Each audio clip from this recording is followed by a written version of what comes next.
Voilà, chers camarades, nous avons eu un petit souci sur Facebook, donc je vais faire donc préenregistrer. Alors, donc je disais que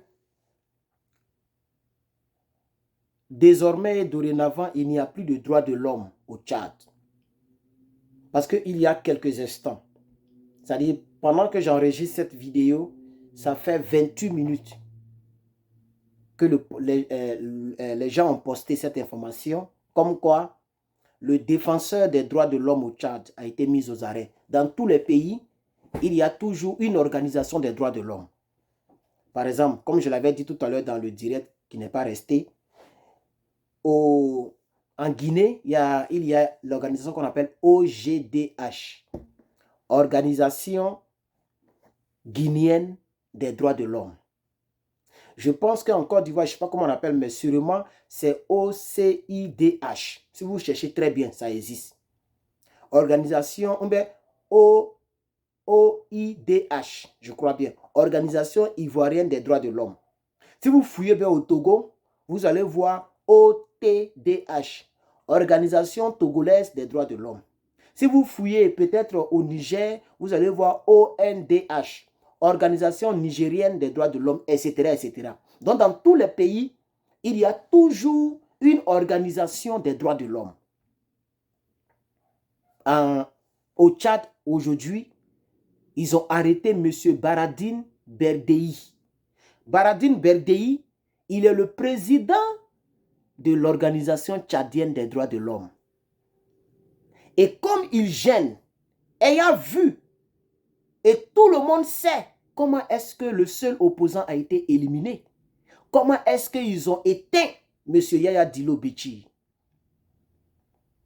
M. Yaya Dilo Béchi Djirou, voilà tout son nom, a été éliminé il y a 2 semaines aujourd'hui. On peut faire la politique sans toutefois faire les choses comme ça. Et on nous dit non, que ce n'est pas dans les échanges qu'il a été blessé, mais c'est faux.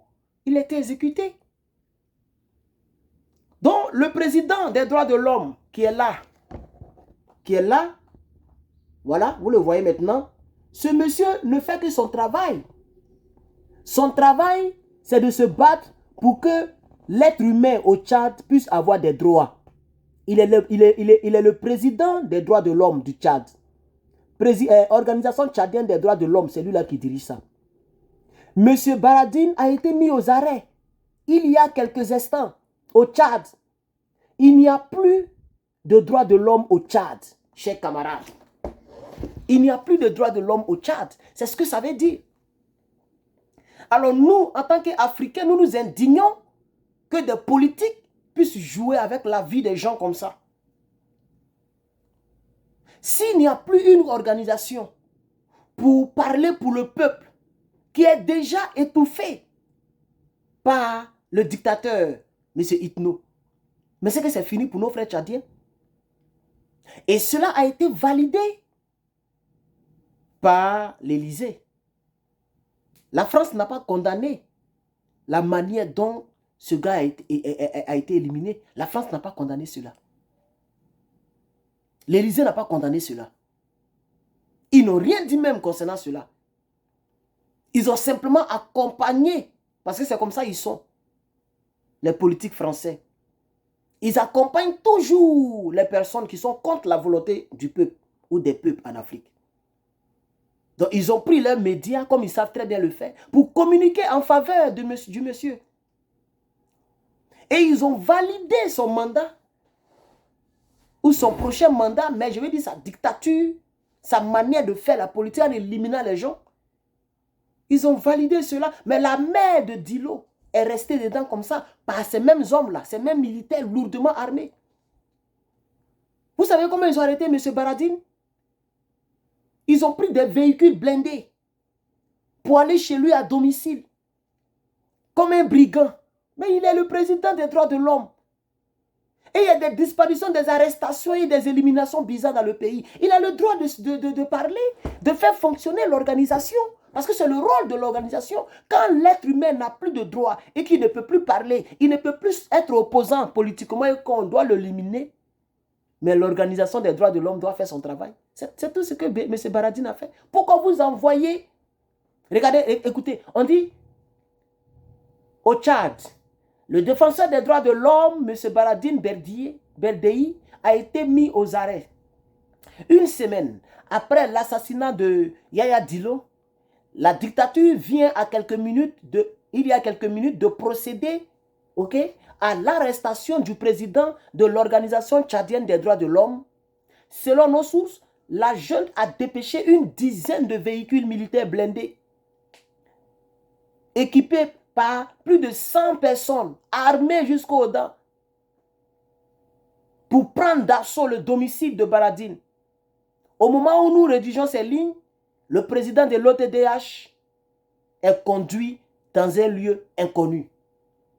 À deux mois de la présidentielle, la dictature tchadienne accentue la répression par des assassinats et par des arrestations extraordinaires, extrajudiciaires. Ce qu'on appelle littéralement arrestation arbitraire. Prendre les gens chez eux, manu militari, les conduire dans des lieux inconnus pour les faire taire. Ce n'est pas sérieux, ce n'est pas bon pour l'Afrique, ce n'est pas normal. Ce genre de président-là, il faut les mettre à nu. Il faut vraiment les chasser à la tête de vos différents États, chers Africains. On ne peut pas avoir un homme comme M. Mahamat Idriss à la tête d'un pays. Il n'est pas bon. Regardez son père, comment son père a été enlevé au pouvoir. Et les gens disent dans les coulisses que c'est lui qui était derrière. Mais est-ce que vous avez vu comment son père a été éliminé? Cette fuite en avant des bandits au pouvoir réunit toutes les conditions d'une implosion du pays. Voici le test. Et moi je dis que l'Élysée et la politique française est une mauvaise politique pour l'Afrique. C'est pourquoi l'AES, l'Alliance des États du Sahel, ou les États du Sahel, notamment le Burkina, le Mali et le Niger, ont décidé de se débarrasser des militaires de ce pays-là. Parce que l'ingérence française devient une foutaise. Et la politique française est toujours opposée à la volonté des peuples africains. Mais pourquoi? En Côte d'Ivoire, un peu partout dans la sous-région, la France est toujours du côté des personnes qui n'arrangent pas les Africains. L'Africain a compris. Nous avons compris. Et aujourd'hui, nous avons décidé de couper le cordon ombilical avec l'Occident, avec la France. Écoutez ici, il y a 2 heures, la présidence de la République du Tchad a reçu M. Jean-Marie Bockel. Jean-Marie Bockel qui est un envoyé personnel spécial de M. Macron pour aller faire les éloges, pour aller mettre la dictature de M. Mahamat sur un piédestal. Vous allez l'écouter ici, chers camarades. Écoutez-le ici, s'il vous plaît. Écoutez-le. Cette mission, en effet, revêt dans le contexte actuel un certain intérêt. En effet, le président Macron m'a demandé de travailler en étroite concertation et dans un climat de confiance, et particulièrement en tenant compte de la spécificité du Tchad, à une adaptation, à une évolution de notre dispositif de sécurité, de manière à mieux l'adapter, comme ça s'est déjà fait par le passé d'ailleurs, aux enjeux militaires, sécuritaires, à la fois de la région. Le Tchad est au cœur de l'Afrique, et j'ai exprimé au président de la République d'abord à la fois notre admiration pour le processus qu'il a engagé au sein de son pays, pour également la capacité du Tchad à... Vous avez l'admiration pour quelqu'un qui élimine ses opposants politiques? C'est ce que vous voulez nous faire croire, nous les Africains, nous les jeunes éveillés, éclairés? Vous avez l'admiration pour quelqu'un qui élimine ses opposants politiques. Vous savez très bien que M. Dilo, Yaya, a été éliminé. Ce n'est pas une histoire de dire que son gars de quoi est parti attaquer la Cour suprême, dont il y a eu échange de tirs et puis il a pris. Il a pris une balle, c'est faux, c'est une exécution. Tout le monde le sait. Quand tu vois l'orifice de la balle dans son crâne, qui passe par ici, mais ce n'est pas du jeu. Vous vous foutez de qui là? Vous vous foutez de qui? De qui? Et vous allez venir dire ici que vous avez l'admiration. Qu'est-ce qu'il a dit là? Qu'est-ce qu'il a dit? Écoutez un peu.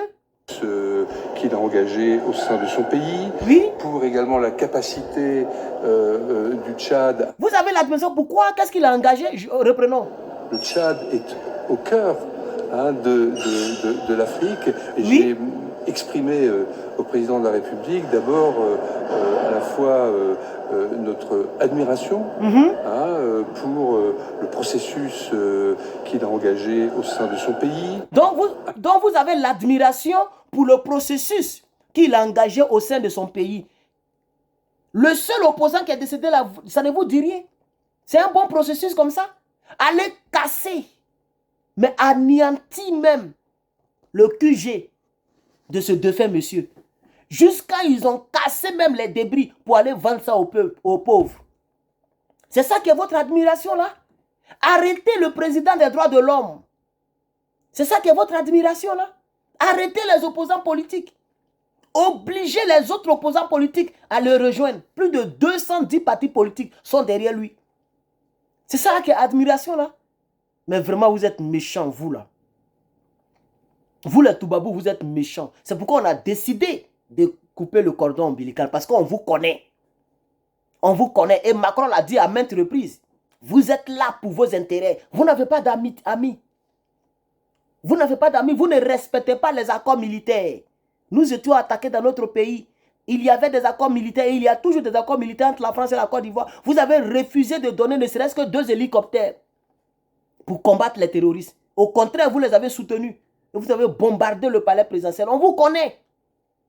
On vous connaît. Écoutez-le encore. J'ai exprimé au président de la République d'abord à la fois notre admiration pour le processus qu'il a engagé au sein de son pays, pour également la capacité du Tchad à faire face en même temps à un certain nombre de menaces, grâce à des forces armées engagées. Aujourd'hui, c'était un premier contact où nous avons mis sur la table un certain nombre d'évolutions possibles, plus d'agilité par exemple dans le dispositif aérien, une adaptation des forces dans les différents sites où elles sont, en partenariat évidemment avec les forces armées tchadiennes et bien sûr avec une perspective, et ça pour moi c'est très important, d'accompagner, d'être aux côtés de la vision du président de la République sur la continuation du renforcement de la dimension souveraine de la défense du Tchad. Elle existe déjà, elle est très forte, c'est peut-être le pays de la région. Vous voyez comment vous foutez des gens que souveraine, la défense militaire souveraine, elle existe déjà. Il y a une défense qui existe là-bas. Le Tchad n'est pas devenu aujourd'hui votre base votre planète militaire. Tout l'armement que vous avez pris au Niger là, lorsqu'on vous a chassé au Niger là, vous êtes allé mettre ça au Tchad. C'est pourquoi vous faites ça. Vous avez des bases militaires au Tchad, puis vous parlez de souveraineté militaire. Quelle souveraineté militaire? Vous vous foutez des gens, mais peu à peu, le peuple africain comprend. Nous comprenons un peu. Nous comprenons. Et nous allons aller chercher les partenaires ailleurs. Et vous allez perdre beaucoup de pays. Ça ne sera pas seulement les 3 pays. Attachez votre ceinture. Vous allez perdre encore d'autres pays. Même le Tchad dont vous parlez, un jour, vous allez perdre le Tchad. Parce qu'on vous connaît. On continue avec ce gars. Cette dimension souveraine est une des plus fortes, mais il y a un certain nombre d'attentes, un certain nombre de besoins. Il y a déjà des partenariats très forts dans le domaine de la formation, des équipements, du travail en commun, mais nous pouvons faire mieux.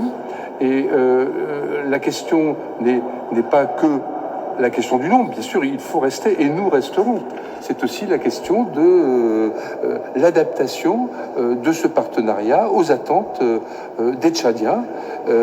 Et dans la méthode, une fois que les choses sont mises sur la table, une discussion s'engage, car nous parviendrons à un accord, et nous en sommes d'accord, un accord gagnant-gagnant, ce qui suppose de rentrer dans les détails de tous les sujets, ce qui suppose aussi de placer ce partenariat sur les enjeux de défense dans un partenariat plus large entre nos deux pays. Le président a beaucoup insisté sur la dimension économique, sur les investissements et sur tous les aspects qui font que nous sommes en lien extrêmement fort sur la question de la défense, sur la question de la présence militaire française, de l'engagement militaire français aux côtés des forces armées tchadiennes et aux côtés du Tchad.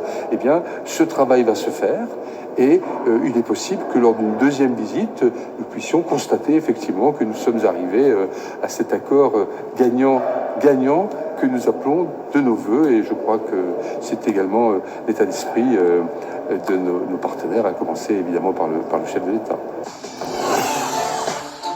Donc, voici un peu ce que... Et ça a été posté... Ça a été posté par la présidence de la République tchadienne. Cette vidéo a été postée par la présidence de la République tchadienne. Chers camarades, peuple du Tchad, faites quelque chose. Parce que dans 2 mois, M. Mahamat va vouloir enlever la tenue. Et il va vouloir encore briguer un mandat en force. Et vous allez voir, il va passer. Parce qu'il a mis tout le monde derrière lui. Plus de 210 partis politiques le soutiennent. Et les quelques partis politiques qui ne le soutiennent pas, il les élimine. Il arrête les présidents des droits de l'homme. Ce n'est pas un tel président dont vous avez besoin. Le reste, c'est entre nous, on vient pour vous informer. Ce n'est pas à nous de rentrer au Tchad. D'ailleurs, même nous ne sommes pas Tchadiens. C'est vous les Tchadiens, c'est votre pays. Levez-vous. Tout à l'heure, je faisais une vidéo, un direct. Je ne peux même pas atteindre les 300 personnes. Tellement vous êtes muets, on ne vous voit pas. Vous ne vous partagez pas, vous ne partagez pas, vous ne faites rien pour vous-même. Vous ne manifestez pas. Le peu qui manifeste, on les réprime. Il faut un soulèvement d'ensemble. Sinon, vous n'allez pas y arriver. Ce monsieur-là, il écoute Alassane Ouattara. Ce monsieur-là, M. Mahamat écoute Alassane Draman Ouattara. Et il n'est pas prêt pour quitter le pouvoir. Le reste est entre vos mains. Nous sommes des activistes. Nous sommes des lanceurs d'alerte. Nous venons pour vous donner les informations. Il n'y a plus de droits de l'homme. Comment peut-on arrêter le président des droits de l'homme d'un pays, d'une organisation? Comment peut-on arrêter un tel homme? Alors qui parlera? Quelle organisation? S'il n'y a plus d'organisation des droits de l'homme au Tchad, qui parlera pour les Tchadiens? Lorsque les droits de l'homme seront foulés aux pieds. C'est ça ma triste question. Donc, merci d'avoir suivi ce préenregistrement. Que Dieu vous bénisse. C'était Herman le Patriote. Je vous remercie.